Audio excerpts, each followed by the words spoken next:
It was one of those things that no one fought it. You've got this massive bird, and it just sits like it was meant to be.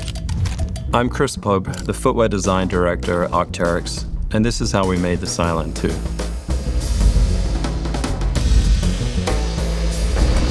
The Cylon 2 is designed for technical mountain terrain, but it's all about speed, from crushing FKTs, race day, or just really nailing that training route.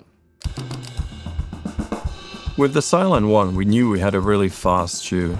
With the Cylon 2, we wanted to give you speed and confidence. So when moving on technical terrain, you really can't have any obstructions. So that kind of informed the overall silhouette and some of the geometry in the midsole. When we look in this midfoot area, you can kind of see that there's a sculpt. Not only does that end up looking beautiful, but it actually takes off a little bit of weight. When we look at the breakdown of the shoe itself, we can see the first layer is the supercritical drop-in that's there for responsiveness, energy return. Then this is augmented with a carbon composite plate, primarily there for stability. So then to conclude that system is the supercritically processed carrier that's going to create that chassis. Adding all these ingredients together is really what gives us speed. Anytime we approach a new outsole, we really carefully consider the lug design and make sure that that is totally aligned with its use and environment. Some of the differences you'll notice with this and the Cylon 1 is actually we really spaced out these lugs, essentially so they don't hold on to mud. Previously, we found that you're going to weigh the athlete down if the mud is going to stick to the outsole. It's going to diminish your traction as well. Whilst it might look like a simple collection of dots, every single angle is super carefully considered.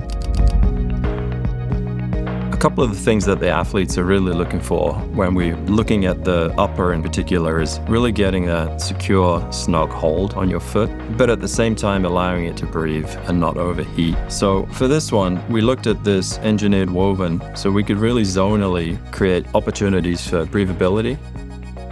When we looked at the actual engineered woven material itself, we aligned all the fibers with the lacing system to really lock you in. And there's this area of high breathability just to make sure that the athletes aren't overheating.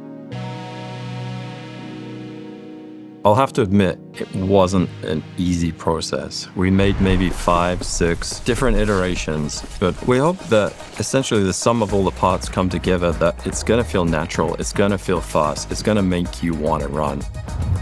We don't want any single component kind of standing out. It just is going to work as a system, and it's going to be your fastest trail offering.